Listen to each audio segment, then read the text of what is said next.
안녕하세요. 해외 주식에 한 걸음 더 다가가고 싶은 해주린이 MC 박하윤입니다.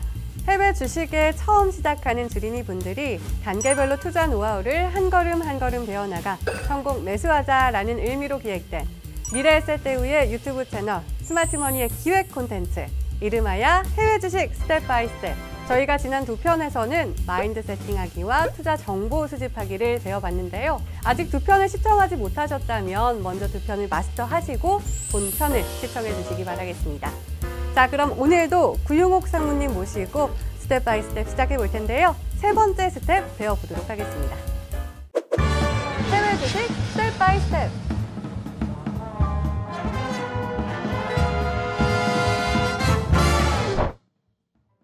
상무님 안녕하세요. 네, 안녕하세요. 네, 상무님 오늘도 저희가 해외 주식 스텝 바이 스텝 3편에 대해서 배워보도록 할 텐데요. 오늘은 어떤 주제를 준비하셨나요? 세 번째 스텝은 투자 대상 정리 해보기입니다. 약간 영어 섞어서 전문 용어로 하면 풀링 해보기인데요. 네.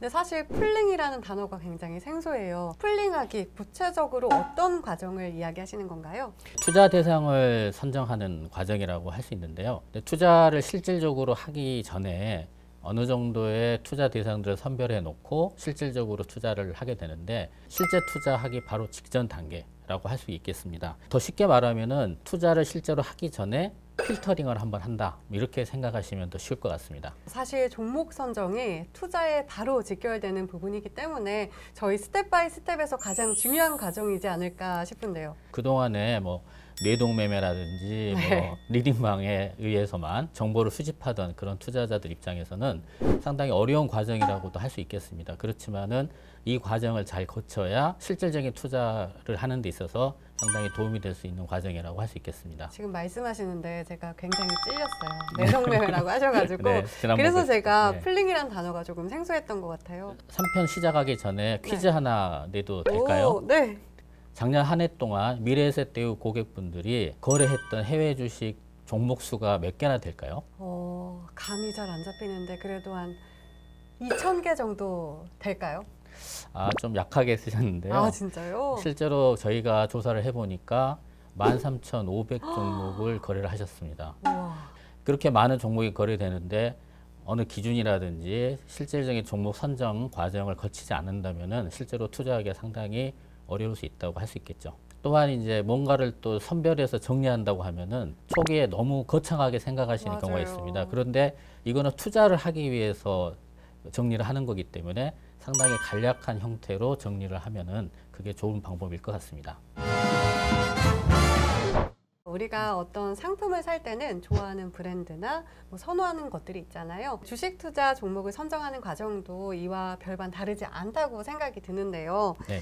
문제는 종목이 너무 많아가지고 어떤 것을 사야 될지 모른다는 거잖아요. 네. 그렇다면 종목 선별에도 노하우가 나름 계실 것 같은데 어떻게 해야 될까요? 가장 첫 번째 해야 할 일은 투자 대상 섹터나 국가를 먼저 정한 후에 범위를 좁혀서 개별 기업을 선정하는 방법으로 하는 게 좋습니다. 이럴 때 이제 우리가 그 2편에서 배웠듯이 애널리스트 리포트, SNS, 신문 기사 이런 것들을 활용해서 그렇게 먼저 큰 그림을 잡아가는 것이 이제 제일 필요하다고 생각하는데요. 예를 들면 최근 미래에셋대우의 그 바이오 산업 전망이라는 보고서가 나왔다. 이렇게 되면은 향후 이 산업의 트렌드나 이런 걸 읽어보고요. 이게 자기 생각과 부합한다. 그렇게 되면은 이 섹터를 사야 되겠다 판단하고 거기 내에서 개별 종목들을 찾아 들어가는 그런 방법들이 좋을 것 같습니다. 이렇게 큰 틀에서 작게 좁혀 네, 나가자. 이런 말씀이신 것 같은데 이 해외 주식하면 미증시, 이 경제 대국인 미국의 기업을 빼뜨릴 수가 없을 것 같은데요. 네. 최근에는 미국 대통령이 트럼프 정권에서 이제 바이든 정권으로 바뀌었잖아요. 네네. 그렇다면 이러한 정치적 변화가 증시에도 좀 영향을 줄까요? 네, 이거 상당히 좋은 접근입니다. 미국의 이제 새 정부인 바이든 정부가 들어왔거든요. 그러면서 정책의 기조가 바뀌고 있고 새로운 산업을 육성하는 어떤 정책들이 나오고 있습니다.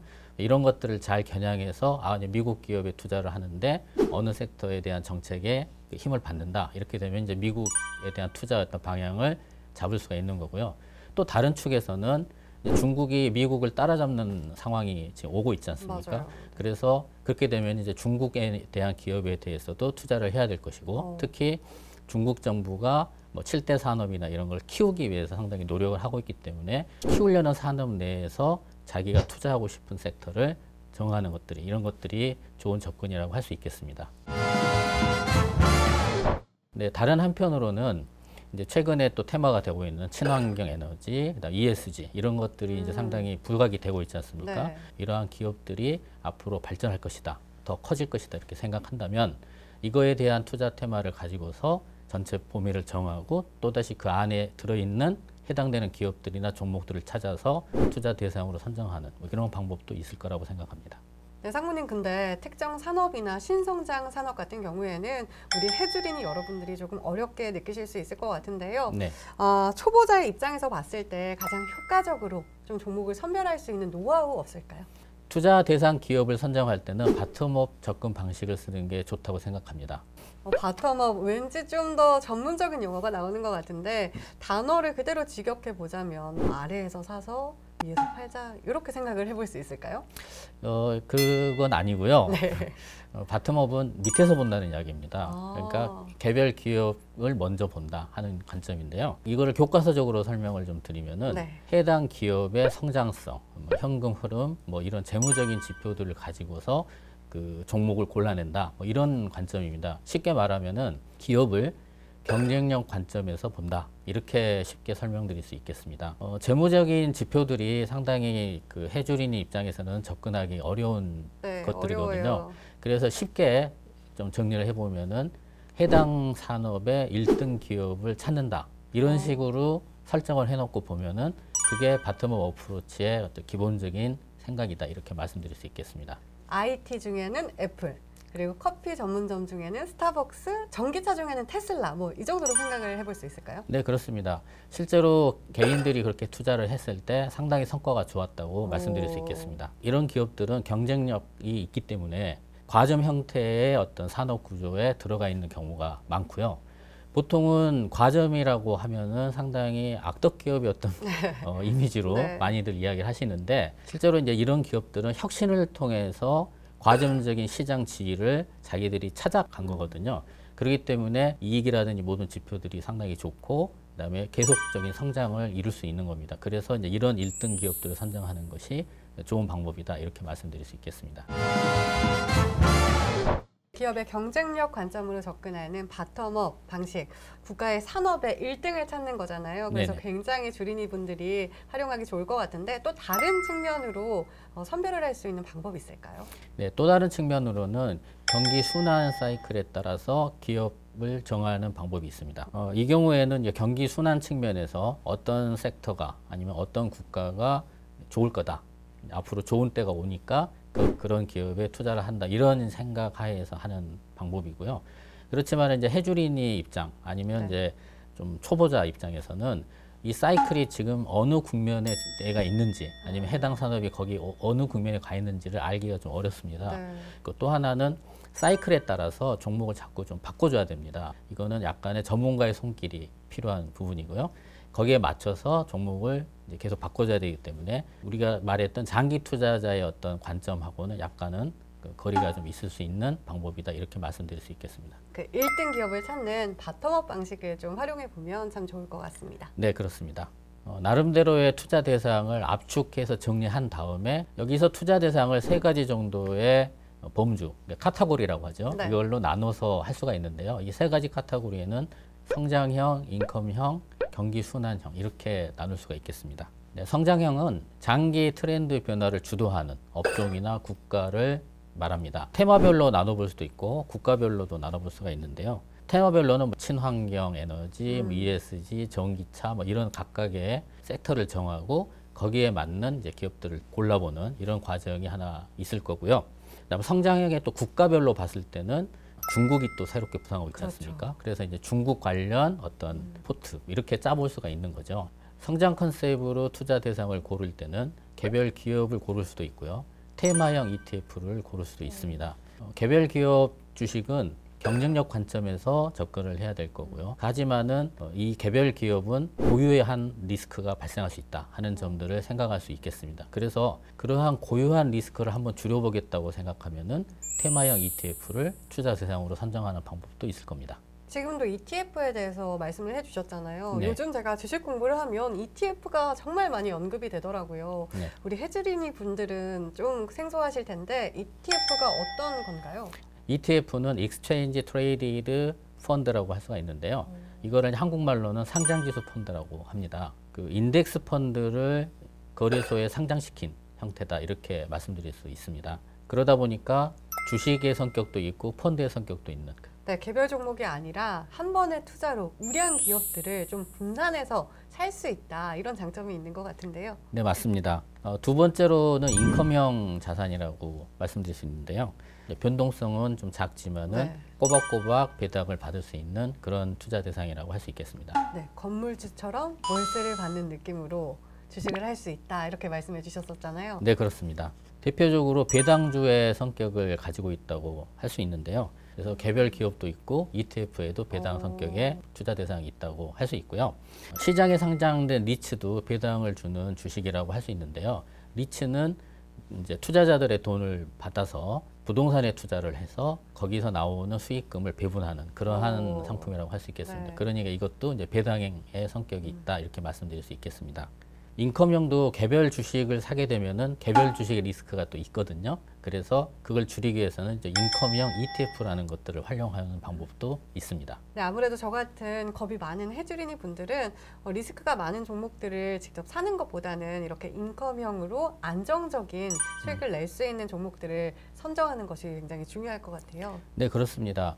근데 개별 종목에 투자하는 것보다는 이렇게 분산된 어떤 상품에 투자를 하는 것들이 리스크를 줄이면서 수익률은 좀 떨어지겠지만은 그래도 안정성을 조금은 강화시킬 수 있는 투자 대상이라고 할 수 있겠습니다. 자, 그럼 마지막으로 경기 순환형은 어떤 걸까요? 경기 사이클의 변화에 따라서 투자 대상을 정하는 건데요. 네. 경기 상황이라든지 해당 산업의 사이클에 맞춰서 종목을 자꾸 바꿔줘야 됩니다. 네. 그런데 문제는 국가별로도 사이클이 다르고요. 어이구. 섹터별로도 사이클이 다릅니다. 그래서 그 사이클에 대한 어떤 관점은 전문가들의 손길을 좀 많이 필요로 하고요. 그래서 해주린이들한테는 과감히 추천하는 어떤 방법은 아니라고 생각할 수 있습니다. 네, 지금 말씀하신 것처럼 저 듣기만 해도 조금 어렵게 느껴지는데요. 아무래도 저 같은 해주린이 분들은 아무래도 상무님 같은 전문가의 도움이 훨씬 더 필요할 것 같습니다. 네, 그렇습니다. 이와 관련해서 이야기를 하나 해드리면은 증권사 리서치 센터에서는 투자 유망 종목이라든지 투자 유망 ETF 등을 계속 종합적으로 발표를 하고 있고요. 증권사별로는 리테일이나 WM 쪽에서도 투자 유망 종목들을 계속 발표를 하고 있습니다. 두 번째는 테마형 ETF를 활용하는 경우입니다. 개별 해외 기업을 고르는데 상당히 어려울 수가 있습니다. 그럴 때는 테마형 ETF를 선택하면 되는데요. 테마형 ETF는 해당 산업의 장기적인 트렌드는 계속 따라가는데 종목을 골라야 되는 괴로움을 많이 덜어주는 그런 형태가 되겠습니다. 세 번째는 조금 더 숙달하게 되면은 이제 테마형 ETF 안에 들어있는 종목들을 볼 수가 있는데요. 네. 그러한 종목들을 찾아보는 것도 하나의 방법이라고 할 수 있겠습니다. 간단하게 핵심을 정리해 볼까요? 네, 스텝 3. 투자 대상 정리하기. 투자 대상 국가나 섹터를 결정하여 선택의 범위를 좁힌 후 투자 대상 기업을 선정하자. 투자 대상 기업을 선정할 때는 바텀업 접근 방식으로 경쟁력이 높은 1등 기업을 찾는 방식을 활용하자. 투자 대상은 크게 성장형, 인컴형, 경기 순환형으로 구분해 볼 수 있다. 마지막 네 번째 스텝이 남았는데 어떤 네. 걸까요? 투자 종목까지 선별되었다면 이제는 해외 주식 투자 실행하기가 남아 있습니다. 그리고 사후 리스크 관리는 어떤 방법을 할 것인지에 대해서 알아보는 시간이 준비되어 있습니다. 네, 다음 편도 굉장히 기대가 되는데요. 네. 오늘도 유익한 말씀 감사드리면서 오늘 내용이 유익하셨다면 구독과 좋아요, 꾹 눌러주시고요. 해외 주식 스텝 바이 스텝 다음 시간에 다시 만나요.